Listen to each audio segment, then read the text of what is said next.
Bienvenue dans le Rex de la formation en ligne. Ici, pas de promotion, pas de vente, pas de success story maquillée, mais un vrai partage d'expérience. Je suis Mylène Henrat et dans ce podcast, chaîne YouTube, je documente tout. Mes réussites, mes outils, mes apprentissages, mais aussi mes erreurs, mes doutes et ces moments où le moral vacille.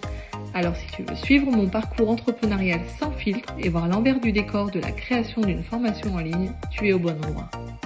Bienvenue dans cet épisode où on va aborder le prix de mon programme d'accompagnement et qu'est-ce que j'ai utilisé comme données ou réflexion pour fixer mon prix et être confortable avec ce prix. La première étape, c'est que j'ai d'abord regardé mes concurrents. Quel type de programme ils proposaient et quel prix ils affichaient.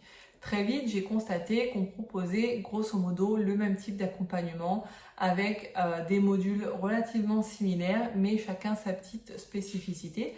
Donc d'un côté, ça m'a rassurée parce que je me suis dit, ok, mon programme, il est pertinent puisque eux aussi proposent quelque chose de similaire. Et par contre, à l'inverse, ça m'a aussi inquiétée en me disant, ok, je ne suis pas toute seule, donc il va vraiment falloir que je fasse la différence par rapport à ces personnes qui sont par moments dans l'activité depuis bien plus longtemps que moi et qui donc sont potentiellement plus crédibles que moi. Et donc une fois qu'on a dit ça, qu'est-ce que j'ai fait? Et bien du coup, je me suis positionnée un petit peu en dessous de leur prix à eux, un petit peu beaucoup même, parce que du coup là où eux avaient des programmes aux alentours des 2000 euros, moi je me suis mise à 1200 euros le programme. Donc du coup ce montant je ne l'ai pas vraiment fixé par rapport au nombre d'heures que j'allais passer en connexion avec les apprenants, ni par rapport au nombre d'heures que ça m'avait demandé pour créer les supports et créer l'accompagnement en tant que tel. J'ai vraiment pris les concurrents, je me mets en dessous et je regarde ce que ça dit, je teste. Une fois que j'ai fixé ce prix, du coup, j'ai commencé ma communication sur les réseaux. Par contre, il ne suffisait pas juste de dire « je propose une formation à tant d'euros ». Il fallait l'accompagner d'un minimum de détails, cette promotion. Donc, j'ai commencé à créer ce qu'on appelle une landing page, donc une page de capture ou un tunnel de vente pour permettre aux personnes d'aller consulter l'intégralité de mon programme. Quelles sont les modalités, quel est le déroulé exact, qu'est-ce qu'ils vont avoir le droit, qu'est-ce que ça va couvrir, les bénéfices que ça va leur apporter et toutes les modalités, les questions-réponses dont ils pourraient avoir besoin pour prendre leur décision. Et cette landing page, je l'ai presque dupliquée pour mon site internet de manière à avoir la même info partout où potentiellement elle était accessible. Et puis je parlais de mon offre, j'avais des clics sur ma page mais pas vraiment de conversion. Et donc là j'ai commencé à me remettre en question, est-ce que c'est mon prix, est-ce que c'est le programme, est-ce que c'est la manière dont je communique? Et donc là, je me suis pas mal interrogée parce que je me suis dit, mince, j'ai pas fait de vente. Alors après, il y avait l'été, forcément, parce que moi, j'ai fait mon bêta-test, si on reprend un petit peu l'échéancier là, de mon activité. J'ai créé officiellement au mois de février. J'ai lancé mon bêta-test au mois d'avril. Mon bêta-test, comme il dure 6 semaines, il s'est fini tout début juin. Et donc après, on arrivait en plein dans la période d'été. Donc là, compliqué d'aller vendre une formation alors qu'on a des congés d'été en plein milieu. Clairement, ça n'a pas été facilitant pour tester si c'était le contenu de ma page ou la période qui n'était pas propice. Donc j'ai laissé un peu couler l'été et puis en septembre, je suis arrivée entre guillemets de plein pot en proposant le démarrage d'une nouvelle promo au mois d'octobre et donc pour inciter aux inscriptions. Et là, toujours pas d'inscrits. Donc là, clairement, on commence à se sentir seul. On se dit, ok, j'ai passé un certain temps à construire ce support. Je compte quand même dessus pour gagner ma vie. Et là, j'ai pas une personne qui s'inscrit. Et donc, je me suis vachement remise en question. Et puis finalement, en analysant un petit peu le pourquoi du comment, j'ai regardé, mais moi, qu'est-ce qu'il me faut pour passer à l'achat? Et donc, je me suis rendu compte que les gens me connaissaient peut-être pas suffisamment. Et sur un investissement à la hauteur de 1200 euros, c'est clair qu'on va pas acheter comme ça 1200 euros juste sur la simple lecture d'une page, aussi bonne soit-elle. Et donc, j'ai commencé à retravailler un petit peu ma stratégie. Je me suis dit, qu'est-ce que je peux faire pour donner confiance et puis pour faciliter le passage à l'action. Et donc là, ça en est suivi deux choses. Le premier, j'ai lancé un challenge de 5 jours.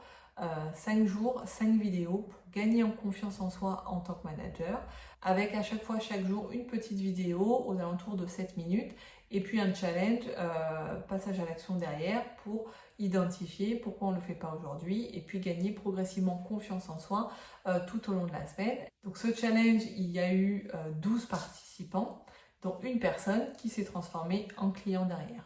Et donc là, je me suis dit, en fait, voilà, ça fonctionne. Donc ce qu'il faut, c'est que les personnes, elles apprennent à me connaître, qu'elles arrivent à cerner ma personnalité, qu'elles aient un premier aperçu de ce que je propose et comment ça se déroule, pour qu'ensuite, potentiellement, elles soient prêtes à souscrire à la formation à plein pot. Donc là, première petite victoire, j'étais contente. Sauf que le challenge, comme je vous l'ai dit, j'ai eu 12 personnes, un inscrit. Donc qu'est-ce que ça veut dire? Est-ce qu'il faut que je lance plus de challenges? Est-ce qu'il faut que j'améliore le contenu du challenge pour qu'à la fin, il y ait plus de personnes qui signent? Mais est-ce que les personnes qui ont besoin de renforcer leur confiance en elles, elles ont forcément besoin d'un accompagnement derrière? Peut-être pas. Et donc, je me suis dit qu'il me fallait plusieurs options comme ça pour créer ce lien de confiance. Donc, j'ai lancé mon premier Lead Magnet. Lead Magnet, c'est une ressource gratuite qui apporte de la valeur aux personnes et qui permet ensuite d'entretenir la dynamique avec des séquences mail.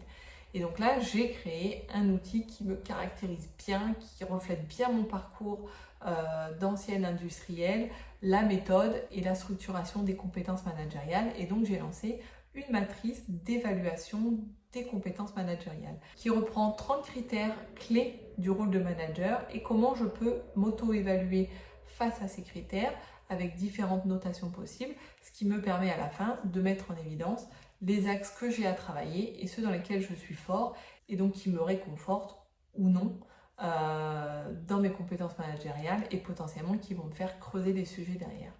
Cette ressource, elle a cartonné entre septembre 2024 et décembre. Cette ressource, elle a été téléchargée environ 150 fois, donc ce qui est super intéressant. Ça veut dire que la ressource, elle plaît et elle est utile. Par contre, cette ressource, elle est tellement bien qu'il n'y a pas que des managers qui la téléchargent. Et donc, c'est là où il me faut derrière faire un peu le tri et ça me demande du temps parce qu'en fait, elle attire aussi des concurrents, beaucoup de concurrents. Et si je devais faire un petit peu les ratios de qui a téléchargé cette ressource par rapport au profil, en tout cas, que j'ai pu à peu près cerner via des adresses mail en recoupant avec LinkedIn ou les différents réseaux sociaux, grosso modo, sur ces 150-170 téléchargements, j'avais à peu près 50% de personnes qui n'étaient pas des managers, mais juste des curieux ou des concurrents. Mais bon, soit, je suis quand même satisfaite parce que je me dis que la ressource, elle plaît et elle est utile, et donc c'est le principal. Et donc derrière, j'alimente ces managers avec une séquence mail dans laquelle je vais parler des prochaines étapes suite au téléchargement de cette matrice. Quelles actions je peux mettre en place pour commencer à me développer tout seul, et puis progressivement jusqu'au 6e email où j'arrive et je parle de mon offre clairement en leur disant voilà comment je peux vous accompagner. Ce parcours téléchargement séquence de mail m'a rapporté 2 clients. Vous allez me dire, c'est pas beaucoup. 2 clients sur à peu près 75 managers. Du coup, si on part du principe que c'est à peu près moitié des personnes qui ont téléchargé, et ben moi, je trouve que c'est quand même pas si mal parce que ça veut dire quasiment, ça veut dire un peu plus de 2% de conversion. Je me dis que c'est quand même pas inintéressant. Et avec 6 emails seulement. Donc, c'est quand même pas énorme. Et donc, vous voyez, j'ai monté progressivement la manière dont je vais alimenter les personnes qui s'intéressent à mon profil ou à ma formation. Je vais les alimenter avec des ressources, avec des notions. Et en fait, je vais progressivement les amener à me connaître davantage. Pour poursuivre également dans cette démarche, j'ai commencé une newsletter au mois de novembre. Sous le format 1 par mois, donc c'est quand même pas énorme, mais ça me permet aussi de rapporter une touche de communication sur des notions bien précises pour toujours les garder en alerte chaque mois et qu'ils ne m'oublient pas, qu'ils continuent de penser à moi, même des mois, peut-être parfois après le téléchargement. Mais voilà, je continue de les alimenter. Là où au départ, la newsletter, je ne l'envisageais pas du tout. Et finalement, au fur et à mesure où on avance dans son activité, on commence à voir des évidences sur certaines choses et donc on les développe progressivement. Et donc là aujourd'hui, on est au mois de mars 2025 et je suis passée à 2 newsletters par mois en 5 mois.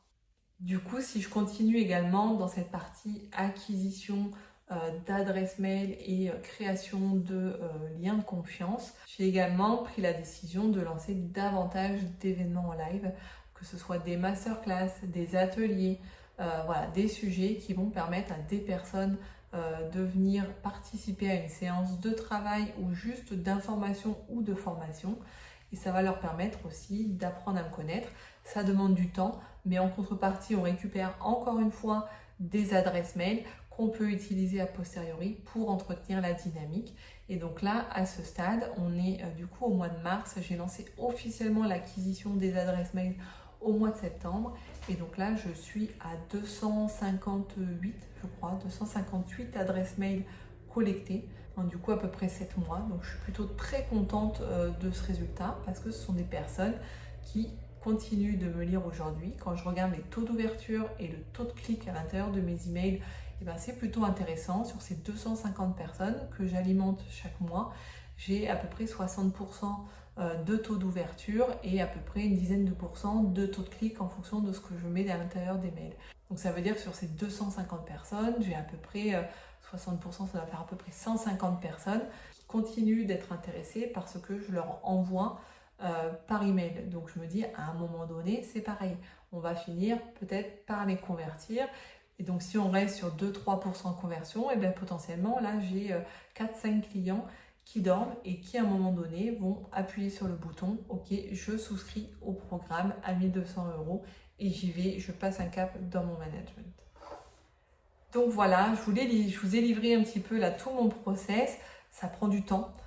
Et si j'avais su, ce que j'aurais fait, c'est que j'aurais commencé bien avant l'acquisition des adresses mail, le lancement de la newsletter et comment j'alimente les personnes et je crée du lien, de la confiance progressivement. Après voilà, mieux vaut tard que jamais.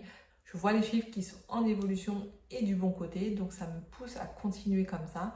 Même si en effet, je ne déclenche pas des ventes systématiquement, je vois mes résultats qui augmentent et ça, c'est plutôt satisfaisant. Je vous ai livré tous les détails de mon activité. Si ce contenu vous plaît, vous inspire et que vous avez envie de suivre les prochains pour continuer d'apprendre avec moi et de pouvoir ajuster vos pratiques, je vous invite à cliquer sur vous abonner. Merci et je vous retrouve dans la prochaine vidéo. Merci d'avoir écouté jusqu'au bout. Si cet épisode vous a plu, pensez à vous abonner et à laisser un commentaire. Ça m'aide énormément à continuer de partager cette aventure avec vous. Vous pouvez aussi me retrouver sur LinkedIn et Instagram pour d'autres formats de partage. Et sinon, on se retrouve très vite pour un nouvel épisode et d'ici là, persévérez, expérimentez et surtout, prenez plaisir dans votre aventure. À très vite!